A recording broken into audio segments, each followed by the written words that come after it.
दोस्तों, आपके YouTube channel दी काफी कंपटीशन क्लासेज में आप सभी का स्वागत है। दोस्तों, हमने पाचन और पाचन तंत्र वाला जो पिछले वाला जो वीडियो में हमने पढ़ा था कि तो पाचन तंत्र क्या होता है, पाचन क्या होता है और पाचन तंत्र का मुख्य अंग क्या होता है। आहार नाल होता है, अल्टीमेटरी कैनल होता है और उसका प्रमुख हमने पढ़ लिया था आहार नाल होता है। इसका प्राथमिक भाग क्या होता है, मुख, और मुख्य हमने चर्चा कर ली थी। अब दोस्तों बात करेंगे इसका दूसरा अंग क्या होता है, आहार नाल का ग्रसनी। क्या होता है ग्रसनी, इसको इंग्लिश में बोलते हैं फायरिंग्स। क्या कहा जाता है, फायरिंग्स।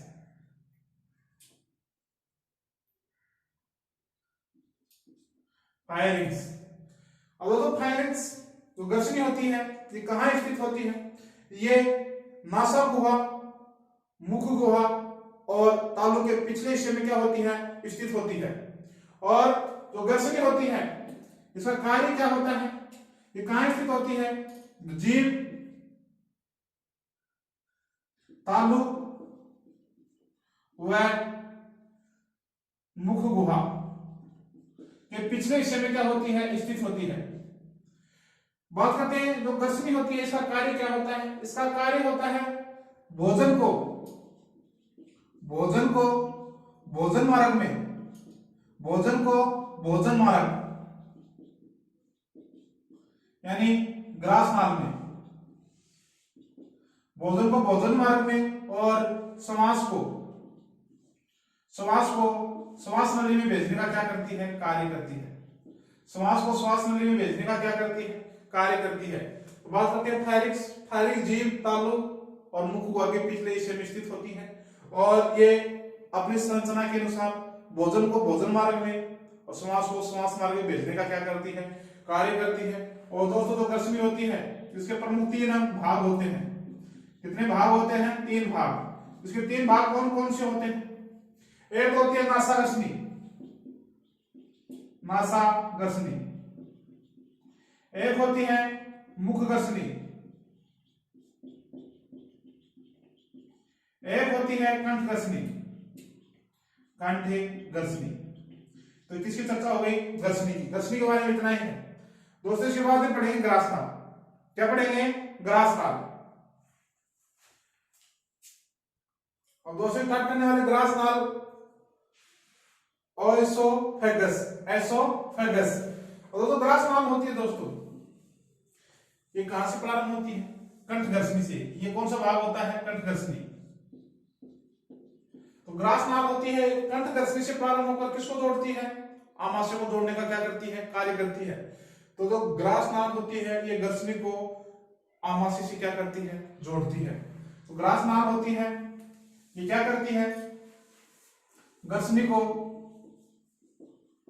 ग्रास नाल से जोड़ती है। ग्रास नाल से क्या करती है, ग्रास नाल से जोड़ती है।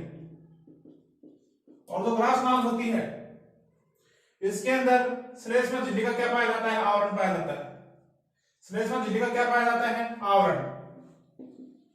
इसकी भित्ति में क्या पाई जाती है, श्लेष्मा झिल्ली, श्लेष्मा झिल्ली। और ये श्लेष्मा झिल्ली क्या करती है, श्लेष्मा द्रव का क्या करती है, स्त्राव करती है। श्लेष्मा द्रव का क्या करती है, स्त्राव करती है। और ये श्लेष्मा जो द्रव होता है ये भोजन को क्या बनाता है, चिकना। भोजन को क्या करता है, चिकना बनाता है, जिसके कारण भोजन आसानी से किसी पहुंच जाता है, आमाशय में पहुंच जाता है। अब उस ग्रास नाल होती है, ग्रास नाल के अंदर जो भोजन होता है क्या होता है, भोजन ये कर्मानुकुंचन गति करता हुआ आमाशय तक पहुंचता है। कर्मानुकुंचन, कर्मानुकुंचन। तो एग्जाम में क्वेश्चन पूछा जाता है कि ग्रास नाल होती है उसमें कौन सी गति पाई जाती है, कर्मानुकुंचन। क्या ग्रसनी से भोजन ग्रास नाल आमाशय तक कौन सी गति द्वारा पहुंचता है, कर्मानुकुंचन गति द्वारा पहुंचता है। जो ग्रास नाल होती है क्या होती है, ग्रास नाल होती है। इस ग्रास नाल के ऊपर उत्कों से बना एक छल्ला होता है। ग्रास नाल होती है, इसके ऊपर उत्कों से बना क्या होता है, एक छल्ला होता है। उत्कों से बना क्या होता है, छल्ला, जिसे क्या कहा जाता है, जिसे पल्ला घाटी ढक्कन, पल्ला घाटी ढक्कन या एपिग्लोटिस ढक्कन कहा जाता है। एपिग्लोटिस क्या कहा जाता है? एपिग्लोटिस ढक्कन। और तलाकाटी ढक्कन या एपिग्लोटिस जो ढक्कन होता है किसका बना होता है? उत्कोच से बना है। क्या होता है? छल्ला होता है। इसका कार्य क्या होता है? इसका कार्य होता है भोजन के जो कण होते हैं उनको इस सौर यंत्र में जाने से रोकता है। एपिग्लोटिस का कार्य क्या होता है? इसका कार्य होता है भोजन के जो कण होते हैं, भोजन के कण, भोजन के कणों को ये क्या करता है? भोजन के कणों को इस सौर यंत्र में जाने से क्या करता है? सौर यंत्र में जाने से क्या करता है? रोकता है। दोबारा देखो, ग्रासनाल का कार्य क्या है? ये ग्रसनी को किससे जोड़ती है? सॉरी, ग्रसनी को आमाशय से जोड़ने का कार्य करती है। किससे जोड़ने का कार्य करती है? आमाशय से जोड़ने का कार्य करती है। और जो ग्रासनाल होती है इसके भीतर में श्लेष्मा झिल्ली का क्या पाया जाता है? आवरण पाया जाता है। और वो श्लेष्मा द्रव का क्या करती है? स्त्राव करती है। और ये श्लेष्मा जो द्रव होता है ये भोजन को कैसा बनाता है? भोजन को चिकना बनाता है। और भोजन को एक कौन सी गति प्रदान करता है? कर्मानुकुंचन गति प्रदान करता है। जो ग्रासनाल होती है भोजन को कर्मानुकुंचन गति प्रदान करती है, जिसके कारण भोजन कहां पहुंचता है? आमाशय तक पहुंचता है। और जो ग्रासनाल होती है इसके प्रारंभिक भाग पर उत्कों का क्या होता है? उत्कों से बना एक छल्ला होता है। वो छल्ला क्या कार्य करता है? वो भोजन के कणों को सौर यंत्र में जाने से क्या करता है? रोकता है। और जो पल्लाघाटी जो ढक्कन होता है इसको क्या कहा जाता है? एपिग्लोटिस ढक्कन भी क्या कहा जाता है? कहा जाता है। अब दोस्तों बात करते हैं आमाशय की। तो आमाशय होता है ये कहां से प्रारंभ होता है?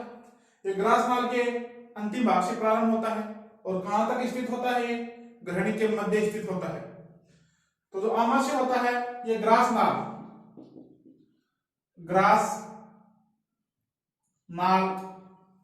व ग्रहणी के मध्य क्या होता है? स्थित होता है।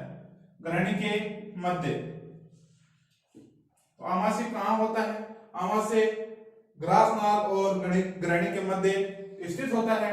जो आमाशय होता है इसकी बात करते हैं संरचना कैसी होती है? इसकी जो संरचना होती है वो होती है जो हमारा एबीसीडी होती है उसके जे के समान होती है। एबीसीडी के जे के समान होती है। और जो आमाशय होता है क्या होता है? आमाशय होता है, आमाशय को जठर भी कहा जाता है। क्या कहा जाता है? जठर भी कहा जाता है। और जो आमाशय होता है तो आमाशय को जठर कहा जाता है। जठर के अंदर क्या पाई जाती हैं? जठर ग्रंथियां पाई जाती हैं। क्या पाई जाती हैं? जठर ग्रंथियां। और ये जठर ग्रंथियां एक जूस स्त्रावित करते हैं जिसे क्या कहा जाता है? गैस्ट्रिक जूस कहा जाता है। गैस्ट्रिक जूस क्या कहा जाता है? गैस्ट्रिक जूस कहा जाता है। आमाशय होता है, आमाशय ग्रासनाल और ग्रहणी के मध्य स्थित होता है। इसकी संरचना एबीसीडी के जे के समान होती है। जो आमाशय होता है क्या होता है? आमाशय होता है इसे जठर कहा जाता है। जठर के अंदर कौन सी ग्रंथियां पाई जाती हैं? जठर ग्रंथियां पाई जाती है जिनके द्वारा गैस्ट्रिक जूस क्या होता है? गैस्ट्रिक जूस स्त्रावित होता है। गैस्ट्रिक जूस क्या होता है? स्त्रावित होता है। और जो गैस्ट्रिक जूस होता है इस गैस्ट्रिक जूस के अंदर क्या पाए जाते हैं? एंजाइम पाए जाते हैं। क्या पाए जाते हैं? एंजाइम। तो ये गैस्ट्रिक जूस में कौन कौन से एंजाइम पाए जाते हैं? इस गैस्ट्रिक जूस में एंजाइम पाए जाते हैं रेनिन,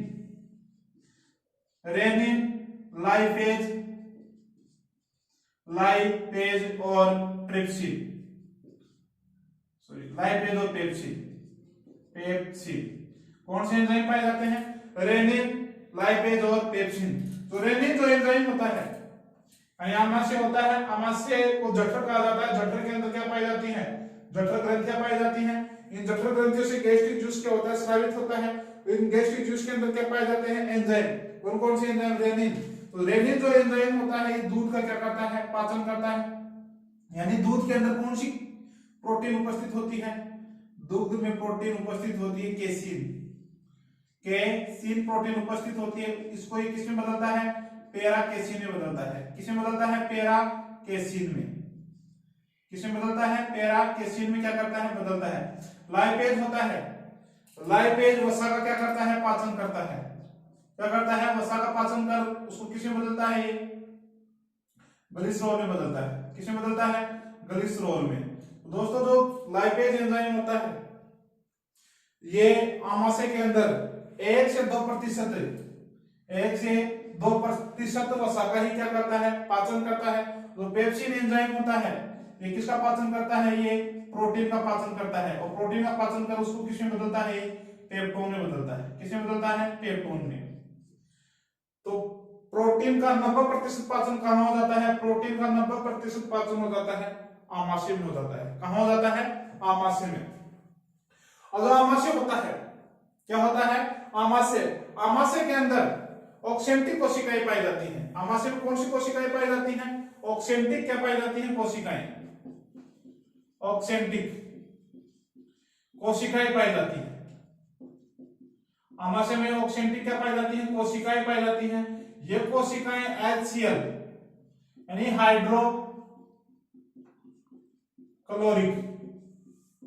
हाइड्रोक्लोरिक अम्ल का क्या करती हैं? स्त्राव करती हैं। और जो हाइड्रोक्लोरिक जो अम्ल होता है, ये भोजन को नरम, वो क्या बनाता है? चिकना बनाता है। नरम वो क्या बनाता है? चिकना बनाता है, और भोजन का क्या करता है? पाचन करने में क्या करता है? मदद करता है। तो ऑक्सेंटिक कोशिकाएं होती हैं। ऑक्सेंटिक कोशिकाएं HCl पदार्थ का क्या करती हैं? स्त्राव करती है। HCl का पूरा नाम होता है हाइड्रोक्लोरिक अम्ल। और ये भोजन को क्या बनाता है? नरम और चिकना बनाता है, और भोजन के पाचन में क्या होता है? सहायक होता है। और जो HCl पदार्थ होता है, इसमें कोई भी एंजाइम नहीं होता, कोई भी एंजाइम नहीं होता। जो HCl होता है, या आमाशय के अंदर जो HCl होता है, इसका जो pH मान होता है, इसका जो pH मान होता है वो होता है 0.5 से 1.5 होता है। कितना होता है? इस HCl का pH मान 0.5 से 1.5 होता है। अभी HCl जो होता है, ये आमाशय की किसको जला सकता है? आमाशय की जो अंदर की जो भित्ति, इसको क्या कर सकता है? जला सकता है। तो जो आमाशय होता है, क्या होता है? आमाशय। तो आमाशय के भित्ति के ऊपर श्लेष्मा झिल्ली का क्या पाया जाता है? आवरण। तो आमाशय होता है, आमाशय के अंदर भित्ति के अंदर भित्ति पर क्या पाया जाता है? श्लेष्मा झिल्ली का क्या पाया जाता है? आवरण। श्लेष्मा झिल्ली का क्या पाया जाता है? आवरण पाया जाता है। ये श्लेष्मा झिल्ली आमाशय की HCl से क्या करती है? सुरक्षा करती है। तो HCl की सुरक्षा कौन करती है? श्लेष्मा झिल्ली करती है। जो आमाशय होता है, क्या होता है? आमाशय के अंदर जो वो भोजन होता है, क्या होता है? भोजन ये 3 से 4 घंटे तक क्या करता है? ठहरता है। कितने घंटे ठहरता है? 3 से 4 घंटे ठहरता है। और ये कितना आमाशय कितने भोजन को ग्रहण कर सकता है? 3 से 4 लीटर। 3 से 4 लीटर 3 से 4 लीटर भोजन को क्या कर सकता है? संग्रहित कर सकता है, या धारण कर सकता है। क्या कर सकता है? धारण कर सकता है। तो ये तो हम पूछ लिया जाता है कि आमाशय कितने भोजन को धारण कर सकता है? 3 से 4 लीटर। और आमाशय भोजन कितने घंटे तक ठहरता है? 3 से 4 घंटे तक ठहरता है। कौन कौन से एंजाइम स्रावित होते हैं? रेनिन, लाइपेज और पेप्सिन एंजाइम क्या होते हैं? स्रावित होते हैं। अब दोस्तों, जो आमाशय होता है, क्या होता है? आमाशय में जो पचित भोजन होता है, आमाशय में क्या होता है? पचित भोजन होता है, उसको कहा जाता है काइम।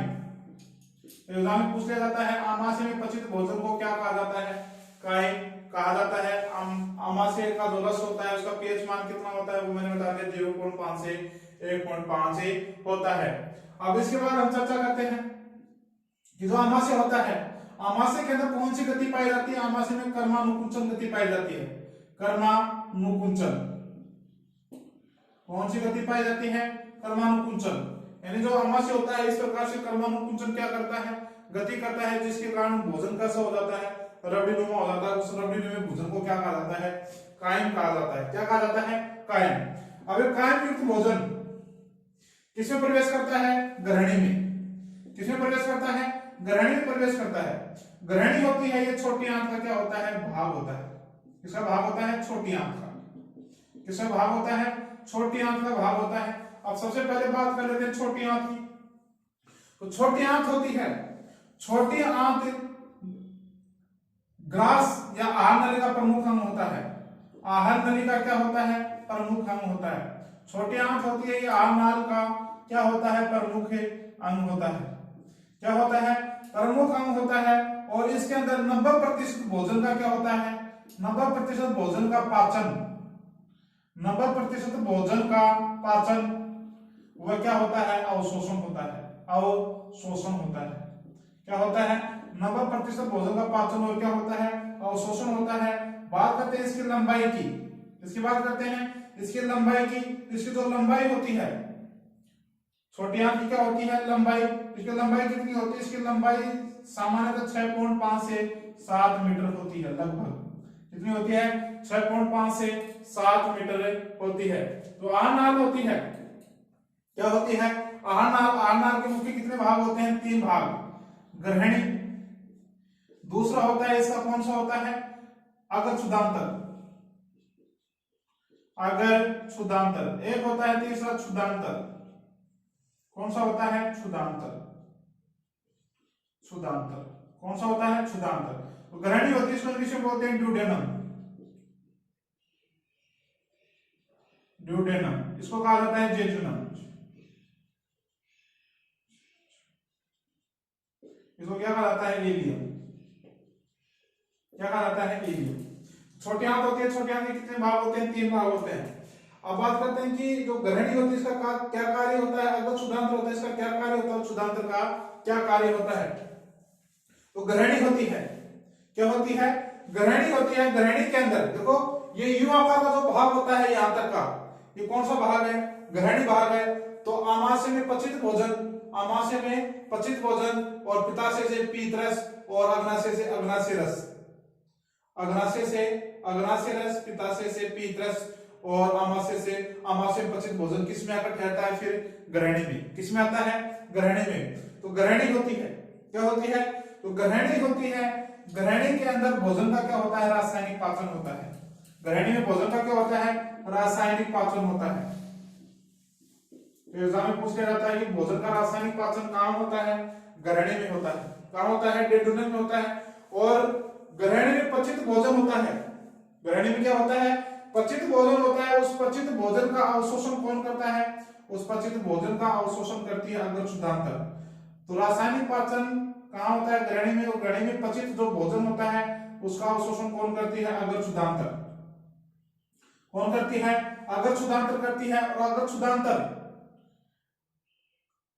भोजन के पाचन के बाद उस अपशिष्ट पदार्थों को कहां भेज देती है, क्षुदांतर में। कहां भेज देती है, क्षुदांतर के पास भेज देती है। और जो क्षुदांतर होती है, क्या होती है, क्षुदांतर किससे जुड़ी होती है, एक बड़ी आंत से जुड़ी होती है। किससे जुड़ी होती है, बड़ी आंत से जुड़ी होती है। और जो छोटी आंत होती है, तो दोस्तों आमाशय के बाद हमने क्या पढ़ा है, छोटी आंत, क्योंकि भोजन किस में आता है, ग्रहणी में। और ग्रहणी से कौन कौन से अंग जुड़े होते हैं, अग्नाशय और पित्ताशय। और पित्ताशय से क्या स्रावित होता है, पित्ताशय से पीत रस और अग्नाशय से अग्नाशय रस किसमें आकर मिलते हैं, ग्रहणी में। और ग्रहणी भोजन का क्या होता है, रासायनिक क्या होता है, पाचन होता है। तो एग्जाम में पूछा जाता है कि भोजन का रासायनिक पाचन कहां होता है, ग्रहणी में। कहां होता है, ग्रहणी में होता है। अगर क्षुदांतर में क्या होता है, अगर क्षुदांतर में भोजन का क्या होता है, 90% अवशोषण होता है। 90% क्या होता है, अवशोषण होता है। और क्षुदांतर क्या करता है, क्षुदांतर भी कुछ जो खनिज लवण होते हैं, क्या होते हैं, खनिज लवण और विटामिन का पाचन कौन करता है, या अवशोषण कौन करता है, विटामिन और पीत लवणों का, विटामिन और पीत लवणों का। तो विटामिन और पीत लवणों का अवशोषण कौन करता है, क्षुदांतर, कौन करता है, क्षुदांतर। तो छोटी आंत के क्षुदांतर भाग में किसका अवशोषण होता है, विटामिन और पीत लवण का अवशोषण होता है। तो छोटी आंत होती है, छोटी आंत से भी क्या स्रावित होते हैं, एंजाइम स्रावित होते हैं। तो सबसे पहले बात करते हैं ग्रहणी, ग्रहणी में कौन कौन से पदार्थ आकर मिलते हैं, ग्रहणी में बात करते हैं सबसे पहले किसकी, ग्रहणी। तो ग्रहणी के अंदर भोजन का क्या होता है, रासायनिक पाचन, क्या होता है, रासायनिक पाचन। तो आमाशय से, सॉरी पित्ताशय से, पित्ताशय से पीत रस, पित्ताशय से पीत रस। तो दोस्तों जो पीत रस होता है इसका निर्माण पित्ताशय में नहीं होता, पीत रस का निर्माण होता है यकृत में।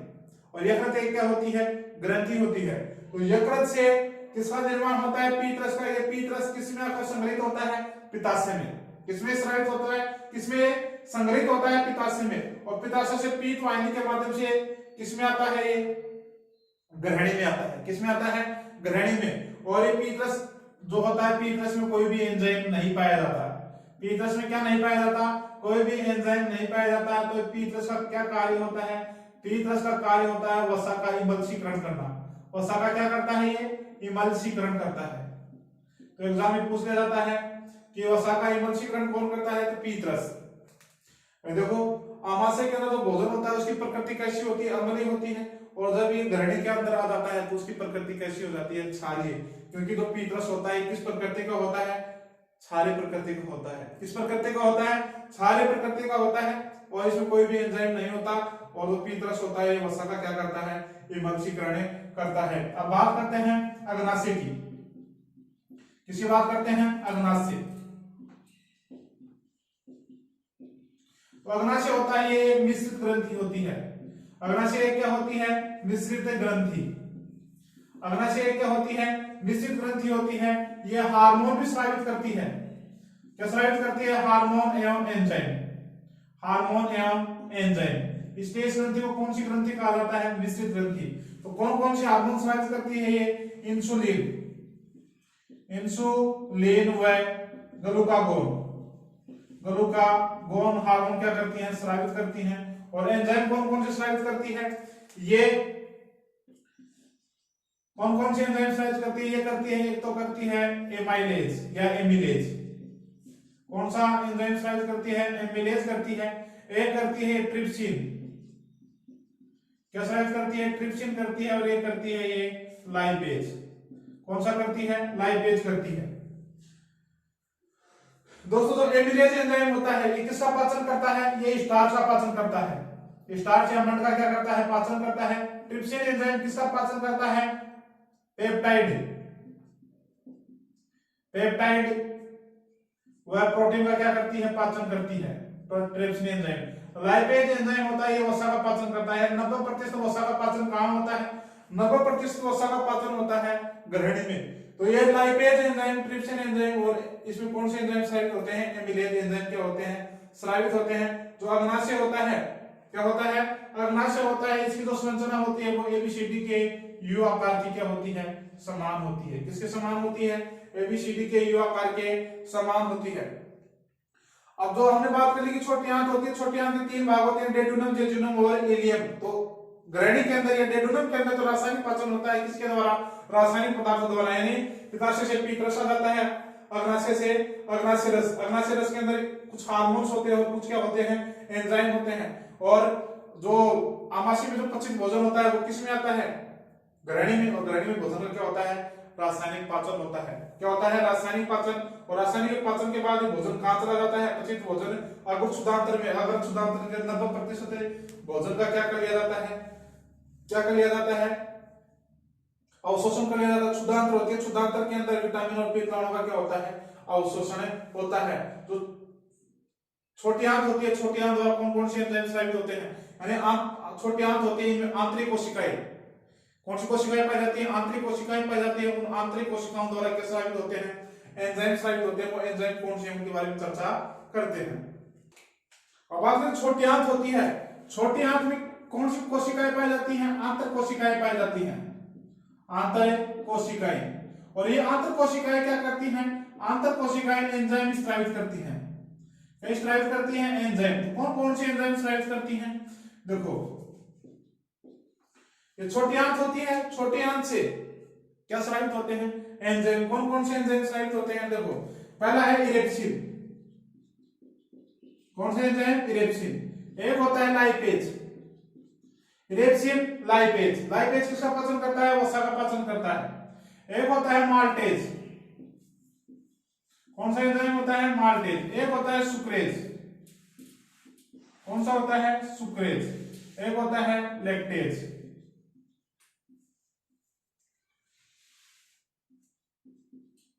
कौन सा होता है, लैक्टेज एंजाइम।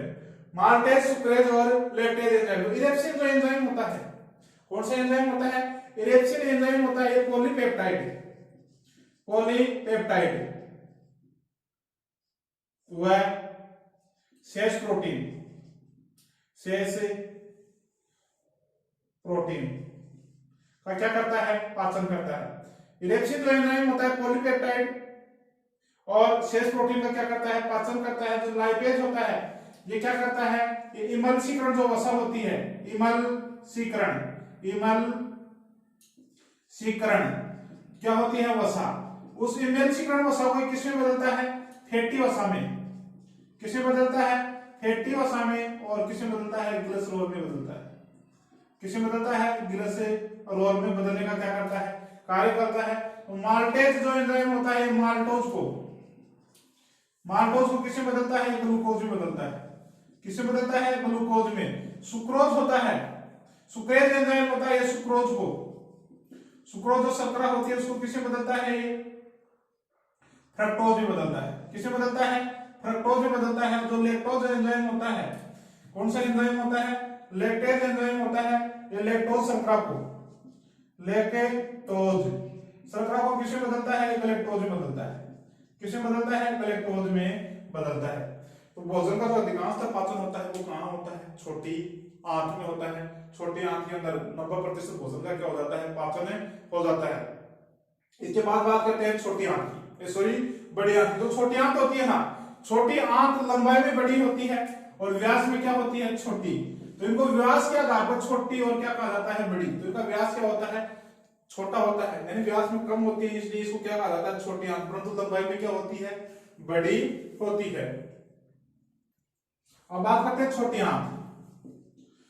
इसकी बात करते हैं छोटी आंत। छोटी आंत होती है, इसकी लंबाई सामान्यतः होती है 1.5 से 6 मीटर, 1.5 से 2 मीटर। कितनी होती है, 1.5 से 2 मीटर होती है। और जो छोटी आंत होती है क्या होती है, सॉरी छोटी आंत नहीं, बड़ी आंत की बात कर रहे हैं। बड़ी आंत लार्ज इंटेस्टाइन।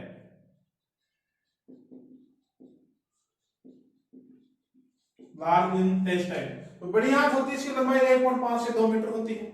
और ये खनिज लवणों का क्या करती है, अवशोषण करती है। खनिज लवणों एवं जल का क्या करती है, अवशोषण करती है। क्या करती है, खनिज लवण एवं जल का क्या करती है, अवशोषण करती है। ये छोटी आंत के क्षुधांतर, इलियम भाग से प्रारंभ होती है और कहां समाप्त होती है, गुदा मार्ग पर क्या होती है, समाप्त होती है। और जो गुदा मार्ग होता है यह आहार नाल का क्या होता है, अंतिम भाग होता है। तो कहां से प्रारंभ होती है, ये छोटी आंत के कौन से भाग से प्रारंभ होती है, छोटी आंत के क्षुधांतर भाग से प्रारंभ होती है, छोटी आंत के क्षुधांतर भाग से। और कहां समाप्त होती है, गुदा मार्ग पर। कहां समाप्त होती है, गुदा मार्ग पर क्या होती है, समाप्त होती है। तो बड़ी आंत होती है, इसकी लंबाई 1.5 मीटर से 2 मीटर लंबी होती है। ये खनिज लवणों एवं जल का क्या करती है, अवशोषण करती है। और छोटी आंत क्षुधांतर से प्रारंभ होती है और गुदा मार्ग पर क्या होती है, समाप्त होती है। तो छोटी आंत होती है, दोस्तों यहाँ पर गलती हो गई थी, बड़ी आंत होती है। बड़ी आंत कहां से प्रारंभ होती है, क्षुधांतर के, सॉरी सही है, छोटी आंत के क्षुधांतर भाग से प्रारंभ होती है। छोटी आंत के क्षुधांतर भाग से क्या होती है, प्रारंभ होती है। अब वो जो बड़ी आंत होती है इसको लार्ज इंटेस्टाइन कहते हैं। इसकी लंबाई 1.5 से 2 मीटर होती है। बड़ी आंत होती है, खनिज लवणों एवं जल का क्या करती है, अवशोषण करती है। जो ये बड़ी आंत होती है, छोटी आंत के क्षुधांतर से प्रारंभ होती है, गुदा मार्ग पर क्या होती है, समाप्त होती है। तो जो छोटी आंत के अंदर जिन पदार्थों का क्या नहीं होता, पाचन नहीं होता है, उनका पाचन कहां होता है। जो बड़ी आंत होती है, बड़ी आंत का 3 भाग होते हैं। एक होता है कोलन भाग या अंधनाल या अंधातर, और इसको कहा जाता है सिक्कम, सिक्कम भाग। एक होता है इसका वर्धांतर, इसको क्या कहा जाता है, कोलन भाग। एक होता है मलाशय, क्या होता है, मलाशय, जिसको क्या कहा जाता है, रेक्टम। क्या कहा जाता है, रेक्टम कहा जाता है। तो जो अंधनाल होती है ये किससे जुड़ी होती है, क्षुधांतर भाग से जुड़ी होते हैं। अंधनाल के अंदर भोजन का क्या होता है, जीवाणु द्वारा। अंधनाल में क्या पाए जाते हैं, जीवाणु पाए जाते हैं। और ये जीवाणु क्या करते हैं, ये जीवाणु भोजन का क्या करते हैं, किण्वन। क्या करते हैं, किण्वन कर भोजन का क्या करते हैं, शेष बचे भोजन का क्या करते हैं, पाचन करते हैं। पाचन करने के बाद जो अपशिष्ट पदार्थ होता है उसको ये वर्धांतर क्या करती है, मलाशय में क्या कर देती है, धकेल देती है। तो भोजन का किण्वन कहां होता है, भोजन का किण्वन कहां होता है, तो अंधनाल में होता है। यानी शेष जो अपचित भोजन होता है सब किण्वन द्वारा भोजन का पाचन होता है, कौन करते हैं, जीवाणु करते हैं। और जो अंधातर भाग होता है, तो कौन सा भाग होता है, अंधातर भाग होता है, इसमें विटामिन के का निर्माण भी होता है। किसका निर्माण होता है? विटामिन के। और विटामिन के रक्त का थक्का दबाने में क्या होती है? रक्त का थक्का दबाने में क्या होती है? सहायक होती है। रक्त का थक्का दबाने में क्या होती है? सहायक होती है। तो विटामिन के का निर्माण भी कहाँ होता है? बड़ी आंत के कोलन भाग में होता है। अब मल होता है, इस बात करते हैं। जो मल होता है, मल का जो पीला रंग होता है, मल का पीला रंग होता है, वो होता है किसके कारण होता है? वो बिलिरुबिन वर्ण के कारण होता है। बिलिरुबिन वर्ण के कारण होता है। तो मल का पीला रंग बिलिरुबिन के कारण होता है और हरा रंग होता है वो होता है बिलिवर्डिन के कारण। बिलिवर्डिन होने के कारण। और दोनों ये जहरीले क्या होते हैं? पदार्थ होते हैं। क्या होते हैं? जहरीले पदार्थ। जब बिलिरुबिन की मात्रा बढ़ जाती है, बिलिरुबिन की क्या होती है? मात्रा बढ़ जाती है, तो कौन सा रोग हो जाता है? पीलिया रोग हो जाता है। कौन सा रोग हो जाता है? पीलिया रोग हो जाता है। और दोस्तों इसका जो स्त्राव होता है वो कौन करता है? इनका स्त्राव करता है यकृत। कौन करता है? यकृत। कौन करता है? यकृत करता है। तो यकृत होता है, इसका जो भार होता है वो होता है 1.5 से 1.5 ग्राम से 150 ग्राम से 200 ग्राम, 0.5 ग्राम से 200 ग्राम में होता है। और जो यकृत होता है, यकृत का अध्ययन कहलाता है हिपेटोलॉजी।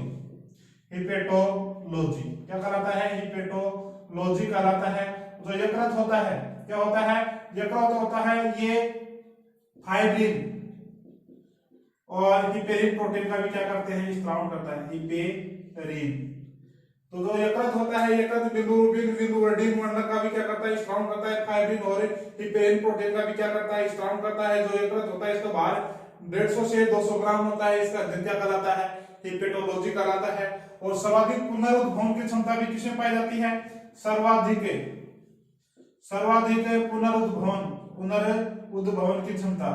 पुनरुद्भवन की क्षमता भी किसमें होती है? यकृत में ही पाई जाती है। तो दोस्तों ये हमारा पाचन तंत्र क्या होता है? कंप्लीट होता है। क्या होता है? कंप्लीट होता है। दोस्तों वीडियो अच्छा लगा हो तो शेयर करना ना भूलें। थैंक यू दोस्तों।